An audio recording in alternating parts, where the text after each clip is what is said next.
Sin duda, el mensaje de Abraham había tenido el efecto de una bomba, por los numerosos detalles que me dio. Cuando terminé de leer el terrible informe, en voz alta para que todos los demás pudieran oírlo, un silencio sepulcral se apoderó de la habitación.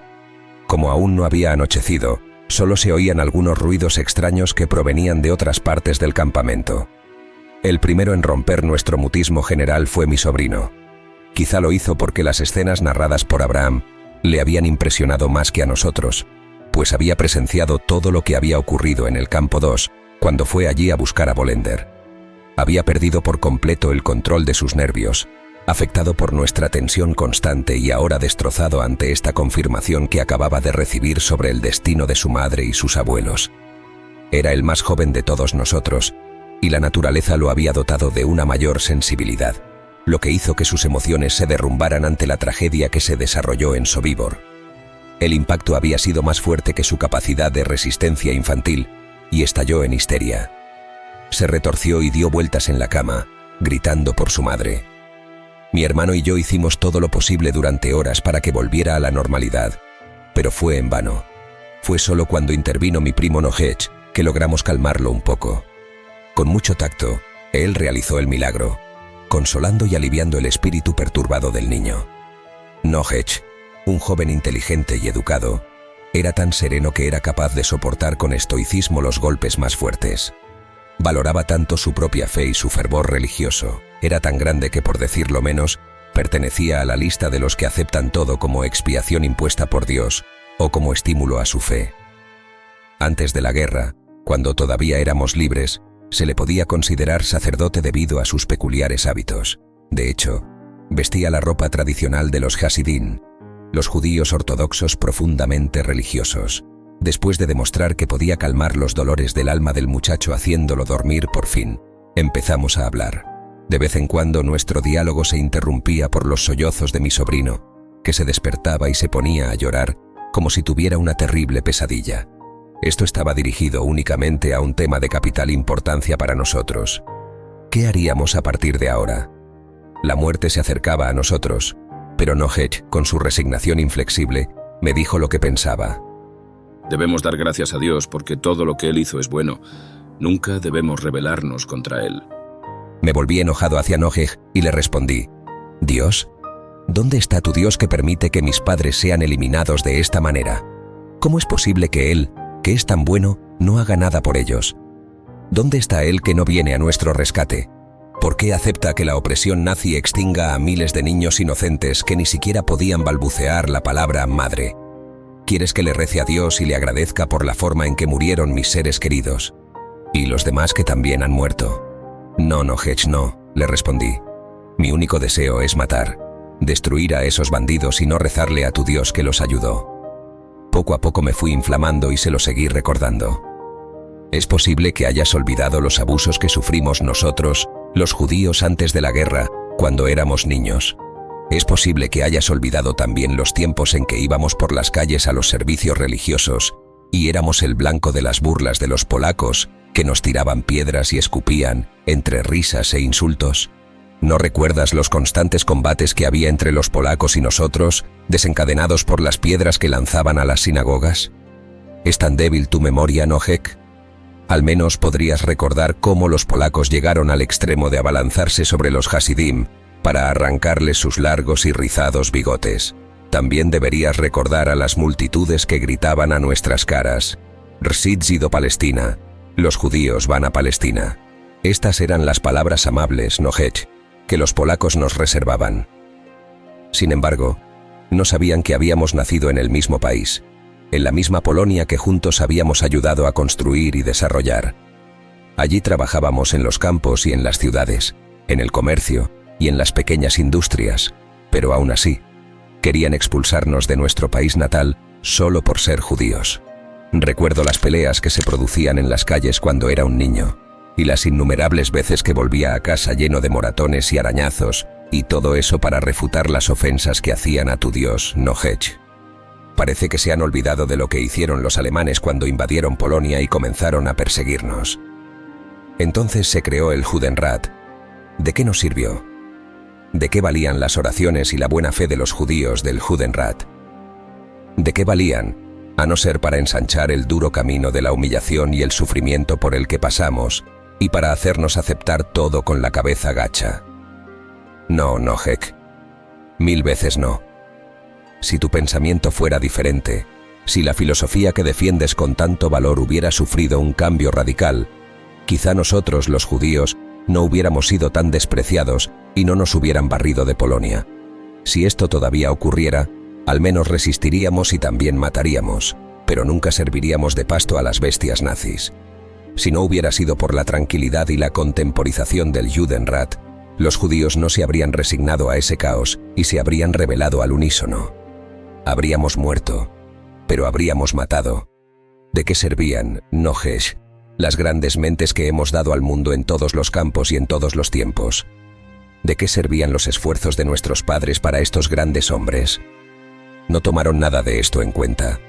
Siempre nos han tratado como se trata a los cobardes, porque hombres como vosotros se sentaban en los bancos o se paraban en los púlpitos de las sinagogas para orar o predicar. Olvidasteis que ya habíamos producido hombres como los macabeos y los Bar Kochwa, que aunque eran religiosos, hicieron legendaria su intrepidez y su audacia. De una cosa puedes estar seguro, Nojesh. Si por casualidad uno de nosotros sobrevive, le contará a toda la tierra lo que sucedió en Sobibor. Todos los judíos del mundo ya no se refugiarán en la utopía de que con sus oraciones serán salvados. Entonces lo que se verá no serán las humildes ovejas de hoy, sino muchos y muchos macabeos de mañana, que nunca armonizarán con lo que ahora aceptamos. Tú mismo deberías observar cómo los nazis cometen asesinatos incluso en nombre de Dios.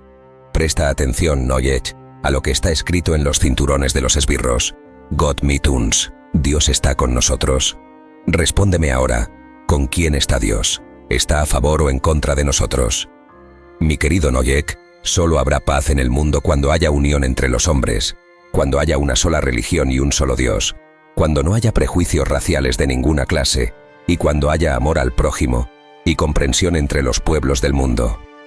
El odio, la iniquidad y las persecuciones que ahora imperan tendrán que desaparecer. Aquellos que se creen superiores y quieren dominar a los demás tendrán que ser desterrados. Es necesario que la humanidad comprenda que todos vinimos a la tierra de la misma manera y que todos somos hermanos, todos sin excepción. Después de haberle dicho esto a Nojesh, él insistió, tal vez para tranquilizarme: nosotros los judíos estamos enmendando nuestros pecados y ustedes también están pecando. Entonces le pregunté: ¿y estos niños que están siendo asesinados ahora, ya pecaron también? Respóndeme, Noyek, ¿quién no peca en este mundo? ¿Qué pecados se cometieron contra Dios y todos los judíos deben pagar por estos pecados? Nojek guardó silencio durante unos instantes. Aunque estaba preparado para lo peor, esa noche solo tenía hambre de venganza. Ya no me sentía un joven de 15 años, inocente e ingenuo, que creía en los hombres. En ese momento me transformé en un hombre maduro de 30 años y me desvinculé por completo de mi edad cronológica. Perdí todos mis sentimientos y todo el amor que había tenido, y me convertí en un hombre insensible. Me rebelé contra todos y contra todo y dejé de creer en la bondad humana. Para mí, todos eran hipócritas y perversos. Pensé que solo los fuertes valían la pena y que todo era permisible para alcanzar nuestras metas deseadas. Ahora, creía firmemente que solo la maldad podía vencer lo que había dentro de los corazones de todas las personas malas. Y todas ellas me parecían monstruosas. A pesar de eso, Noyek siguió martillando. Oremos, oremos, siempre debemos orar. Sin duda era un judío fiel y obstinado. Aunque no me escuchara, al menos podría asimilar todo lo que había oído y comprender lo que había sucedido en el maldito campo 3. Al contrario, él seguía afirmando que debíamos respetar la voluntad de Dios. Yo ya no lo soportaba más. Una furia repentina borró mi amor por él y grité: «Basta, no insistas en esto. Debemos pensar solamente en lo que vamos a hacer mañana y no perder tiempo invocando a tu Dios que no hará nada para salvarnos». Y así, al amanecer, terminó mi diálogo con Noyek. Aunque mi punto de vista era contrario al suyo, finalmente prevaleció y él dejó de hablar. Era vital que pensáramos en una manera de ayudarnos a mantener el estado actual de las cosas y, en consecuencia, nuestras vidas. Entonces decidimos que debía calmar la rebelión de mi sobrino, tratando de convencerlo lo mejor que pudiera de que no demostrara que tenía miedo y de que no llorara delante de los alemanes para no levantar sospechas. En cuanto a nosotros, seguiríamos fingiendo una total ignorancia de todo lo que estaba sucediendo en el campo 3. Así que seguiríamos preguntando por nuestros padres. Comenzaríamos a utilizar las mismas armas que los nazis, el fraude y el engaño. Si no lo hacíamos, les demostraríamos que teníamos miedo y desconfiábamos de la realidad de nuestra situación, y nuestro fin llegaría rápidamente. Solo la prudencia podría salvarnos. Cuando pensábamos en la salvación, nunca lo hacíamos a largo plazo. Todo estaba planeado como si solo fuéramos a sobrevivir unos días, horas e incluso minutos, ya que estábamos al borde de la ruina. Después de habernos puesto de acuerdo en todo, me preparé para responder a la carta de mi desdichado amigo Abraham. El alba estaba llegando a su fin. Ya se veían las primeras luces del día. Habíamos pasado la noche lamentándonos, discutiendo, divagando y planeando. Me senté a la mesa y comencé a escribir algunas palabras para una respuesta. Querido amigo Abraham, tus palabras espantosas no me tomaron por sorpresa, ya que ya sospechaba todo lo que allí estaba sucediendo. Ahora que sé la verdad, nació en mí una fuerza que no puedo explicar. Un sexto sentido se ha desarrollado en mi espíritu y me hace sentir que estos verdugos no me matarán y que viviré. Si esto realmente sucede, haré todo lo posible para vengar, no a todos, ya que sería imposible, pero al menos a mi familia y a mis amigos, a todos los que pueda. Lo digo como si te lo prometiera también a ti, sobre las cenizas de mis padres. Me vengaré, de una forma u otra. Escríbeme solo cuando sea absolutamente necesario y no corras ningún riesgo por responderme, ya que no sería prudente. Evita cualquier riesgo innecesario y trata, en la medida de tus posibilidades, de permanecer con vida, aunque sea solo por unos días u horas más. Quién sabe si la suerte te ayudará y podrás escapar de este infierno en el que ahora estás. Ya era de día cuando terminé de escribir este mensaje. Poco después, Clad llegó, tan puntual como siempre, para llevárselo a Abraham. Le di un montón de oro, que no necesitaba y que no me importaba. El ucraniano partió apresuradamente hacia el matadero del campo 3. Después de que se fue, le dije a Nohech que los judíos que sobrevivieron al yugo alemán no debían quedarse en Polonia, sino que debían intentar construir su propio país en el que pudieran vivir. Mientras estuvieran dispersos por todo el mundo, siempre serían pisoteados y nunca respetados, porque eran seres humanos sin país. Siempre vendría alguien que diría: las casas son vuestras, pero las calles son nuestras. Nuestras sinagogas seguirían siendo apedreadas y nuestras actividades perseguidas y saqueadas. Siempre seríamos profanados y tratados como si fuéramos diferentes de los demás. Pero no somos, definitivamente no somos, diferentes. Miles de millones de personas, de todas las nacionalidades y de todos los credos políticos y religiosos, también lo creen. Hicimos renacer nuestra tierra, nuestra nación. Fue forjada por hombres que pensaron que debían trabajar y luchar en la tierra de sus antepasados. En su tierra, no en la tierra de otros. Apenas Clad, el guardia, había abandonado nuestro taller llevándose consigo su paga en oro y mi respuesta a Abraham, cuando el nazi Pool volvió a entrar. Borracho como siempre, tenía aire de lunático. Tan desordenadamente entró en la habitación y se dirigió a mí. Inmediatamente me exigió que le hiciera el anillo que me había pedido que fabricara unos días antes. Como Wagner me había dicho, delante de él, que solo podría hacerlo después de haber terminado de entregar el gran pedido de los anillos de plata con emblemas de oro para todos los oficiales del campamento. Traté de recordarle eso, y lamenté no poder servirle todavía. Añadí que no tenía tiempo libre, porque solo me dedicaba a esa tarea, y además, podría ser castigado por desobedecer las órdenes de mi amo. Pero el SS no hizo caso de mis palabras. Me ordenó que hiciera lo que me decían sin demora, y peor aún, que volvería a buscar el anillo al día siguiente, sin falta. Como me di cuenta de que corría el riesgo de que me golpearan de nuevo, finalmente dije que me esforzaría al máximo para hacer lo que me pedía. Luego arrojó un pequeño paquete sobre la mesa y se alejó tambaleándose. Abrí el paquete y vi que contenía muchos anillos usados y dientes humanos con empastes de oro, así como dientes todos de oro. En cuanto a las joyas, ya sabía de dónde venían y me había acostumbrado a recibirlas. Sin embargo, me sorprendió ver un material nuevo que hasta ese día nunca había llegado a mis manos. De los dientes todavía colgaban trozos de encías ensangrentadas, lo que me hizo llegar a la conclusión de que habían sido arrancados violentamente solo unos minutos antes. y solo había pasado una hora desde que otro grupo inusualmente grande había llegado a Sobibor. Lo que era aún más extraño era el hecho de que Poole hubiera comprado más oro. Unos días antes, cuando había encargado el anillo, me había comprado una buena cantidad de oro y me había dado una paliza. Seguramente estaba siempre borracho. Había llegado al punto del alcoholismo y había olvidado lo que había hecho. Como mis reservas de oro estaban un poco bajas debido a los pagos que había hecho a Klatt, decidí guardar silencio al respecto. El siguiente visitante que tuve fue Wagner en su rutina diaria.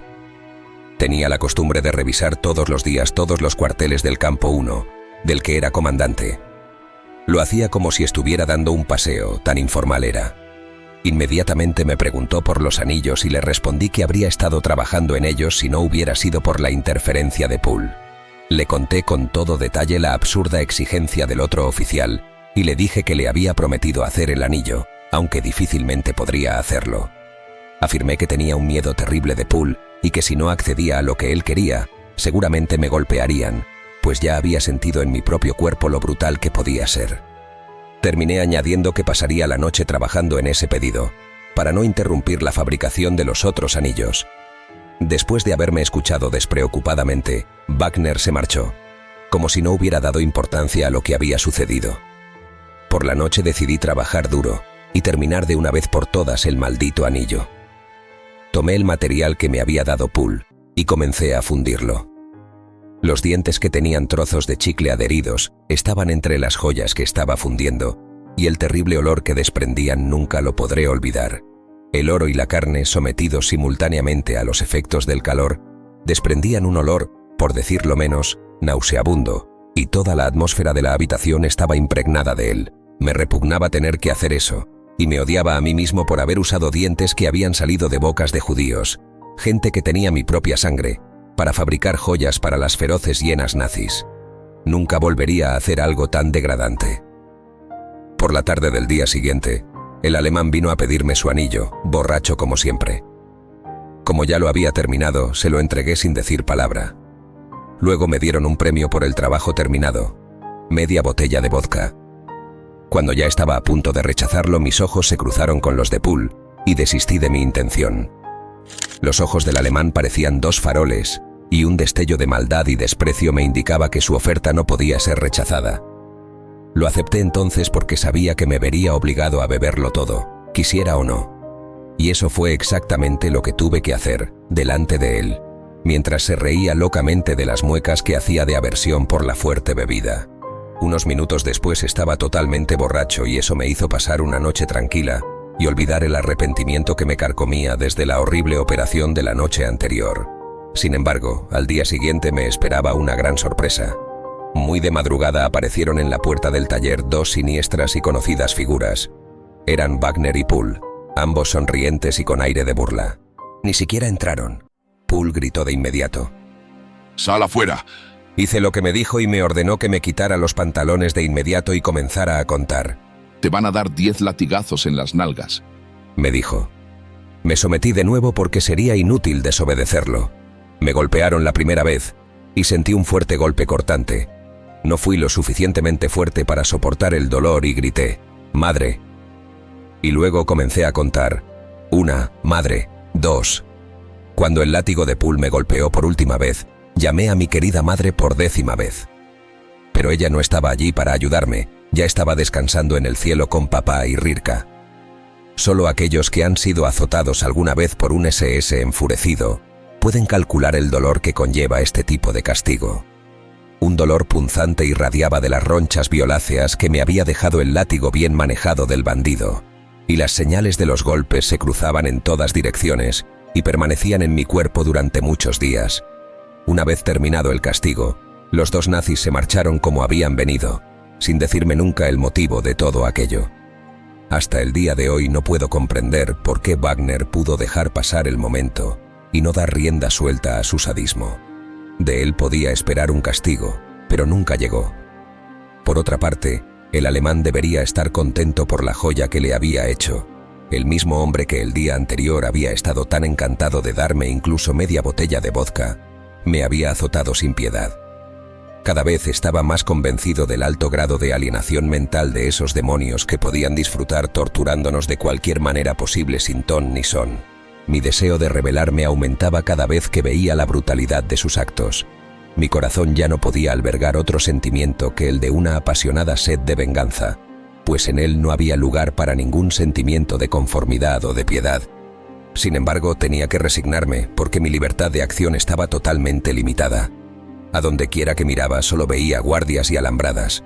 No podía pensar en la venganza ni en escapar de aquella ratonera todavía.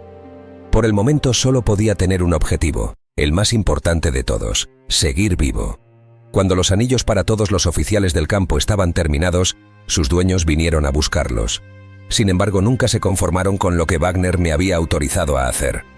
Todos querían que les hiciera otras joyas de las más variadas clases, y para ello tenían a su disposición inmensas cantidades de oro que provenían de las constantes levas de judíos que llegaban en los transportes. Los judíos venían de toda Europa, de los lugares bajo el dominio del Reich, mientras que los judíos polacos que eran llevados a Sobibor llegaban en trenes de mercancías en las peores condiciones posibles. Los que venían de otros países eran transportados en trenes de lujo. Venían de Francia, de los Países Bajos, de Alemania, de Europa Central y de los Balcanes. En definitiva, de todos los lugares donde ondeaba la temible esvástica. Estos inocentes judíos no sospechaban nada. Cuando los subían a los trenes en sus países de origen, lo hacían con todo lo valioso que poseían y con todo lo que les podía ser útil. Traían mucho equipaje y normalmente iban muy bien vestidos. Los alemanes utilizaban trenes de lujo para no levantar sospechas y engañaban a esta pobre gente diciéndoles que iban a trabajar en granjas de Polonia. Cuando llegaban a Sobibor ni siquiera tenían tiempo de pensar, ya que eran exterminados el mismo día, después de haber sido debidamente saqueados de todo lo que tenían. Con esto, la fuente de objetos de los más diversos tipos fluyó en un volumen cada vez mayor a las manos de los nazis, y enormes cantidades de oro llegaron a Sobibor.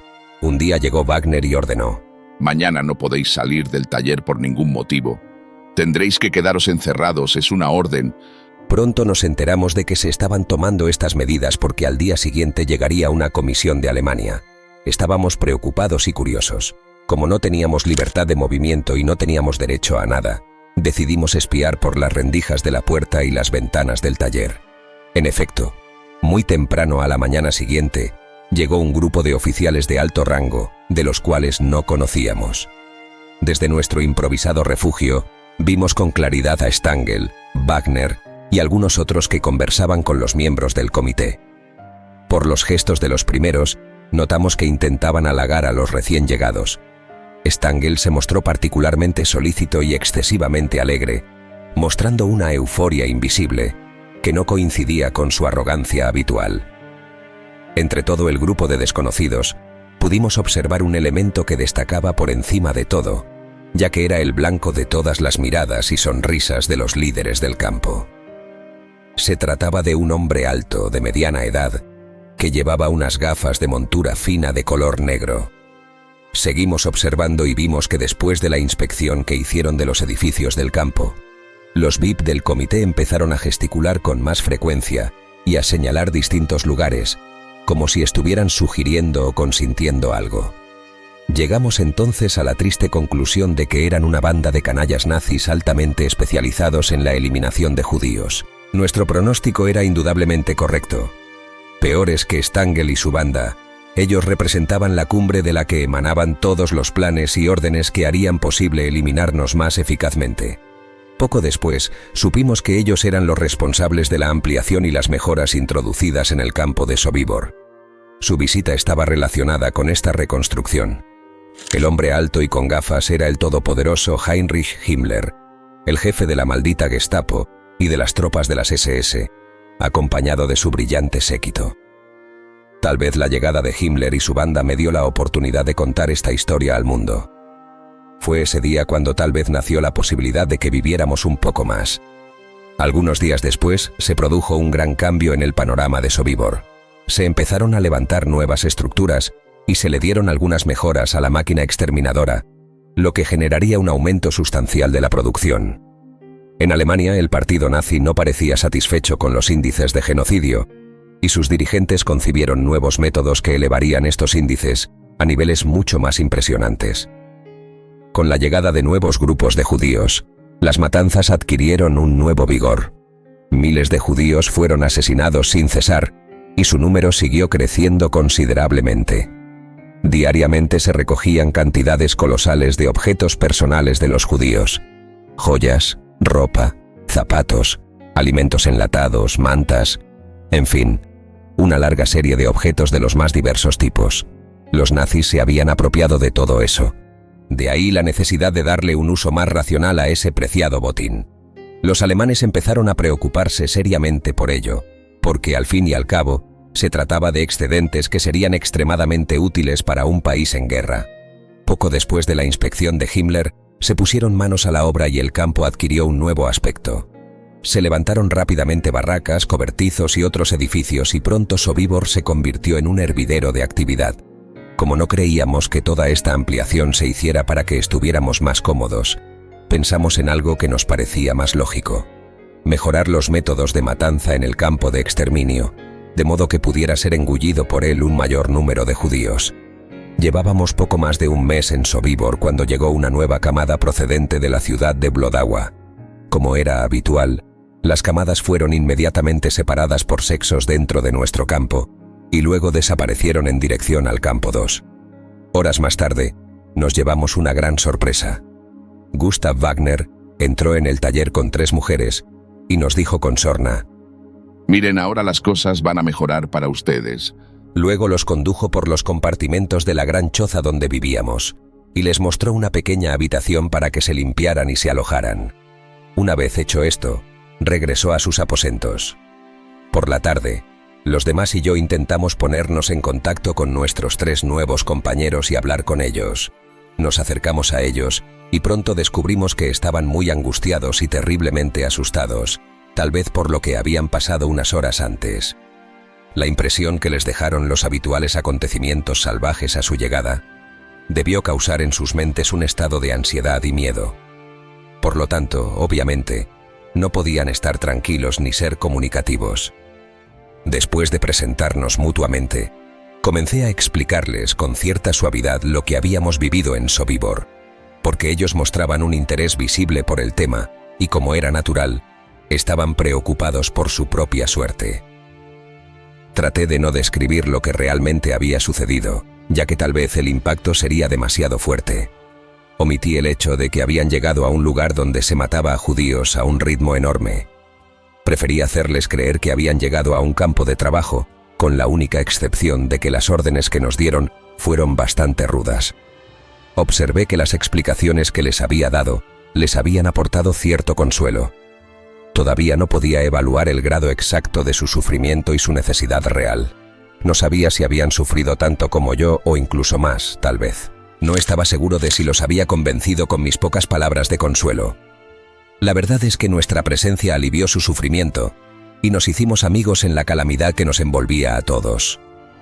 Como tarde o temprano ellos conocerían la verdad, traté con cierta perspicacia de prepararlos para que no se abandonaran a la desesperación cuando se enfrentaran a la realidad de Sobibor. Inculqué en sus mentes todo lo que podíamos esperar de los nazis y que cualquiera que fuera su actitud, siempre debían estar preparados para lo peor. Se llamaban Eda, Esther y Bachle. Eda era una joven de unos 25 años, inteligente y agradable. Imponía respeto con mucha facilidad, en cualquier lugar, por su fuerte personalidad. Su aspecto sobrio y su nivel de educación la identificaban como profesora de secundaria.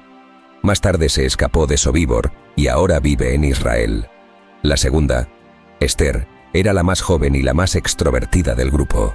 Aunque era muy comunicativa, era un poco irascible e incluso violenta.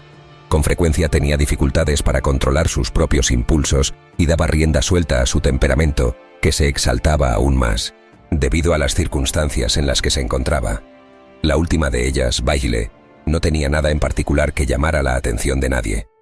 Era de aspecto bastante común, serena, amable y afable. Tenía 24 años y su rostro no reflejaba ninguna malicia. En él solo habían dejado su huella el dolor y la melancolía, como nos ocurrió a la mayoría de los judíos en aquella época sombría. Al día siguiente, Debido a la confianza que se había creado entre nosotros y como yo pensaba que no tenía derecho a ocultarles la verdad, les conté toda la verdad sobre lo ocurrido en Sobibor y sobre el riesgo que corrían. Lo hice porque creía que era lo correcto. Algún día lo sabrían todo y no quería que me reprocharan después que hubiera omitido algo. La primera reacción que provocó mi relato fue terrible.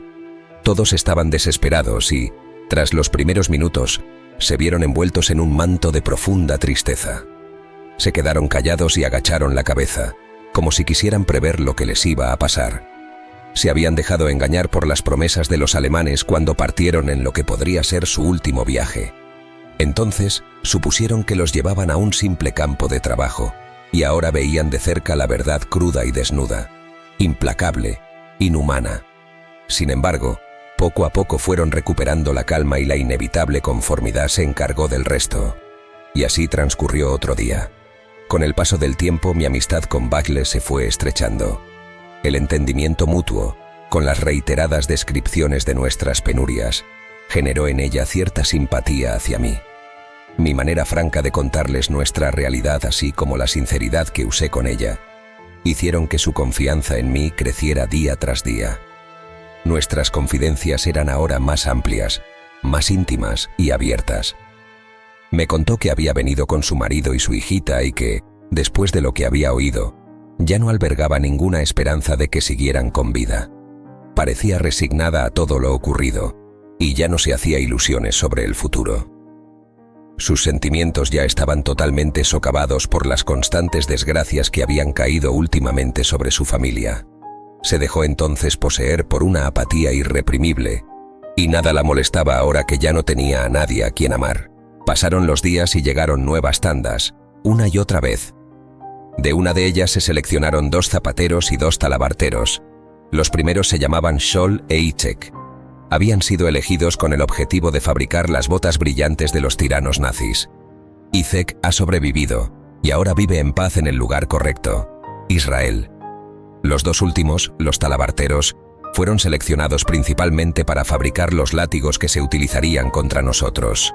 De los siguientes transportes se eligieron 5 sastres, 4 de ellos hermanos, y el otro se llamaba Yankel, todos ellos de Varsovia. El mayor de los hermanos se llamaba Mundek. Su tarea era confeccionar los uniformes y otras prendas para los alemanes. Con ellos también estaba un sombrerero que a partir de ahora confeccionaría sombreros y gorras para los alemanes. Todos estos recién llegados serían utilizados en sus propias profesiones para trabajar para los nazis del campo. Por eso los pusieron en nuestra barraca, donde vivieron en habitaciones que habían estado vacías hasta entonces. Con esa incorporación fue creciendo el grupo de judíos al servicio de los tiranos, y entre nosotros se fue gestando una estrecha amistad, dada la comprensión que todos teníamos de lo que ocurría en el campo 3. Tratábamos entonces de vivir de la forma más alegre posible, pues éramos conscientes de que estar tristes y callados no nos ayudaría en nada. Hacíamos nuestros juegos y nuestras bromas. En mi grupo casi nos habíamos quedado sin temas, así que apenas teníamos de qué hablar. Con la llegada de los demás nos fuimos poniendo más alegres, y así empezaron a florecer las primeras sonrisas en los labios de los judíos de Sobibor. Por la noche, empecé a pensar en algo que nunca antes me había preocupado seriamente: las mujeres. Es cierto que había conocido a Zelde, en aquellos días en el gueto de Wolbonisse, mientras vivía en aquella granja de patatas dirigida por el inolvidable sargento alemán.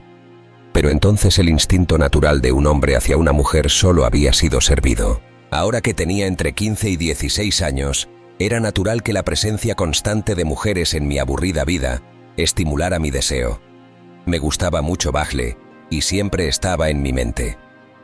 Aunque era demasiado joven y demasiado poco experimentado para ella, sentía que me quería y yo sentía lo mismo por ella. Sin embargo, no me atrevía a decirle mis sentimientos y pedirle favores. Además, temía su negativa, ya que todavía estaba envuelta en el recuerdo de los trágicos acontecimientos recientes. Bagle, así como sus compañeras, habían sido seleccionadas de una leva que se había traído con el fin de cocinar para el creciente número de inquilinos de nuestra choza. Vivían también allí, en la habitación contigua a la cocina. Solía visitarlas con bastante frecuencia y entonces hablábamos de los temas más variados que, sin embargo, se relacionaban con nuestro triste destino. Como nunca la había encontrado sola, no podía abrirle mi corazón, y finalmente volvía a mi taller sin cambiar nuestra rutina monótona. Un día fui a la cocina y la encontré sola. Me saludó muy cordialmente y me dijo que Eda y Esther se estaban bañando. Pensé que era una buena oportunidad y la besé en la cara y le dije mi deseo. Ella sonrió y me dijo que era demasiado joven para ella. Añadió que tal vez debería probar con Esther, que era unos años más joven. Me ruboricé y no supe qué decir. Sin embargo, me recuperé bastante rápido y le dije que no amaba a Esther, sino a ella. Entonces noté que empezaba a ceder. Sin embargo, antes de que pudiera contraatacar, añadí que nunca había probado una manzana y que no me gustaría probar una muy verde. En ese momento se rompió la barrera que aún nos separaba. Con mucha ingenuidad y con una franqueza que podría haber acabado con mis intenciones. Acababa de tocar uno de los puntos más débiles de una mujer, el orgullo de sí misma. Bajle se sintió doblemente orgullosa, no solo por haber sido la elegida entre las tres, sino también, y sobre todo, por haber sido preferida a una mujer más joven. A partir de ese momento, quedó teóricamente poseída. Solo faltaba la ejecución del acto en sí. Quedamos en una cita para que se celebrara en el taller cuando las demás no estuvieran. Hice todos los trámites necesarios y mi castidad se fue. Al día siguiente llegó a Sobibor una gran cantidad de material. Como era habitual, siempre que alguna novedad rompía la rutina del campamento, todos sentíamos curiosidad y empezábamos a observar. No tardamos en dar con la solución del enigma. Se trataba de una gigantesca chabola prefabricada. Estaba literalmente desmontada y sus piezas recordaban a un puzzle infantil. Solo había que unir las piezas y listo,